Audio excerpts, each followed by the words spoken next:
मैं वीना कपिल ज्योतिष query channel पर आप सबका हार्दिक स्वागत करती हूँ। दर्शकों, हमारा आज का विषय है विदेश यात्रा। आज हम सीखेंगे कि हम विदेश में बसने जा रहे हैं, या पढ़ने, या काम धंधा करने, या फिर घूमने फिरने अथवा शादी ब्याह करने, अर्थात किस प्रयोजन से, कब और कैसे जा सकते हैं। क्या विदेश में जाने के लिए हमारा कोई पारिवारिक सदस्य हमारी मदद करेगा? क्या हमारा भाग्य विदेश में चमकेगा? यदि विदेश जाने में कोई अड़चन, कोई दिक्कत आ रही है तो हमें कौन सा उपाय करना चाहिए? यदि आप ये सब जानना चाहते हैं तो हमारी विदेश यात्रा सीरीज को क्रमबद्ध तरीके से बिना स्किप किए देखें। डिस्क्रिप्शन में लिंक दिया गया है। कृपया चैनल को सब्सक्राइब अवश्य कर लें। हर विषय को गहराई से समझाया गया है। वीडियोस लंबी ना हो जाएं, इसलिए थोड़े थोड़े सूत्र अलग अलग वीडियो में दिए गए हैं। यदि आप चाहें तो एक ही वीडियो में सभी सूत्र एक साथ भी देख सकते हैं, सीख सकते हैं। उसके लिए आपको इस वीडियो के अंत में कमेंट कर बताना होगा आपको हमारे द्वारा दी गई जानकारी कैसी लगती है। कृपया फीडबैक अवश्य दिया करें। आपके सुझाव मेरे लिए अनमोल हैं। मेरा हौसला बढ़ाने के साथ साथ मेरा मार्गदर्शन भी करते हैं। इससे पहले हमने 27 नक्षत्रों पर एक सीरीज शुरू की थी। हर सप्ताह उस पर भी आपको एक नई वीडियो प्राप्त होती रहेगी। पहले 8 सूत्र हम पिछली वीडियो में दे चुके हैं। अब इससे आगे हमारा आज का अगला सूत्र है नंबर 9। शनि वायु कारक ग्रह है। शनि यदि 12वें भाव में हो अथवा 9वें भाव में हो तब भी हवाई यात्रा होती है। सूत्र नंबर 10। प्रथम भाव तथा 12वें भाव का राशि जहाँ स्थान परिवर्तन योग हो, लग्नेश का व्यय भाव में होना या व्ययेश का लगन भाव में होना, अथवा दोनों का एक दूसरे की राशि में होना, अथवा लग्नेश का 12वें भाव में और 12वें भावेश का लगन में होना हवाई यात्रा देता है। सूत्र नंबर 11। 12वें भाव स्वामी का चौथे भाव स्वामी के साथ स्थान परिवर्तन योग हो अथवा राशि परिवर्तन योग हो। स्थान परिवर्तन इस तरह कि चौथे भाव का स्वामी यदि 12वें भाव में आकर बैठ जाए या फिर 12वें भाव का स्वामी चौथे भाव में बैठ जाए तो स्थान परिवर्तन या राशि परिवर्तन योग कहलाता है। ऐसे में विदेशी धन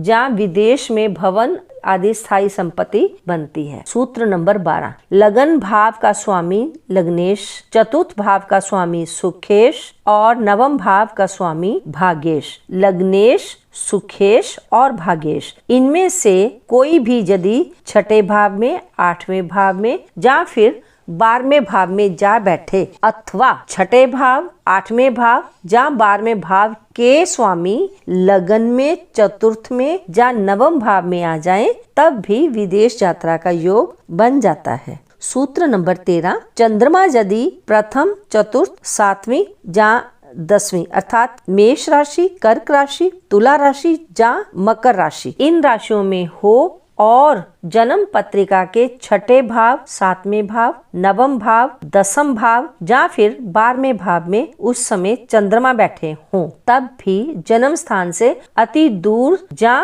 विदेश में बसने की संभावना ज्यादा रहती है। हमारा 9वें भाव का स्वामी छठे, 8वें, 12वें भाव में आने से व्यक्ति अपने देश में अपने जन्म स्थान के नजदीक सफल नहीं हो पाता। ऐसे में यदि व्ययेश भी छठे, 8वें या 12वें भावों में हो, ऊपर से दूसरा और चौथा भाव भी कहीं पृथकता जनक ग्रहों जैसे सूर्य, मंगल, शनि, राहु, केतु से पीड़ित हो, जा नीच, अस्त, जा वक्री ग्रह हो, अथवा चौथे भावेश का अष्टम भावेश के साथ चतुर्थ भाव का 8वें भाव से संबंध हो, तब भी विदेश यात्रा का योग होता है। इन सब योगों को हम कुंडली में लगाकर ठीक से समझने की कोशिश करेंगे। अभी हम सूत्र नंबर 14 की बात करेंगे। तीसरे, छठे, 7वें, 9वें या 12वें भाव में उच्च का ग्रह हो अथवा लग्नेश यदि 12वें भाव में हो, या व्ययेश यानी 12वें भाव का स्वामी लगन भाव में हो अथवा 12वें भाव में धनेश हो, दूसरे भाव का स्वामी, या धन भाव में व्ययेश हो, चतुर्थ भाव में व्ययेश हो, जहाँ व्यय भाव में सुखेश हो। इसी तरह पंचम, सप्तम, अष्टम, नवम, दशम लाभ भाव का 12वें भाव से परिवर्तन योग हो तो भी विदेश यात्रा का योग बनता है। अब तक हमने ये देखा कि सबसे अधिक जो असर है वो 12वें भाव का है। हमारी पत्रिका में 12वें भाव के साथ जब किसी भी भाव या भावेश का संबंध हो जाता है तो विदेश यात्रा का योग बनता है।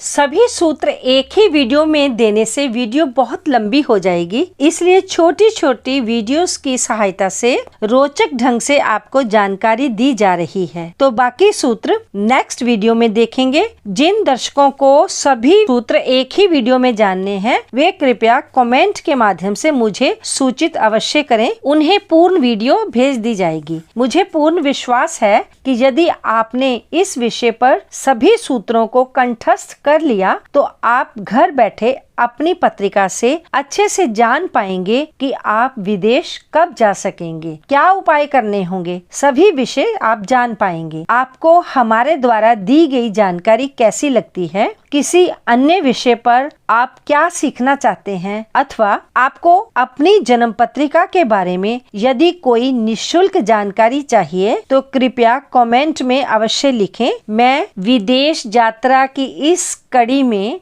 नेक्स्ट वीडियो के साथ एक बार फिर आपकी सेवा में उपस्थित रहूंगी। तब तक एक प्यारा सा कमेंट छोड़ते हुए कृपया वीडियो को शेयर अवश्य कर दीजिए। आपने अपना बहुमूल्य समय दिया, इसके लिए आपका बहुत बहुत धन्यवाद। तो मिलती हूँ आपसे। Take care. ओम नमः शिवाय।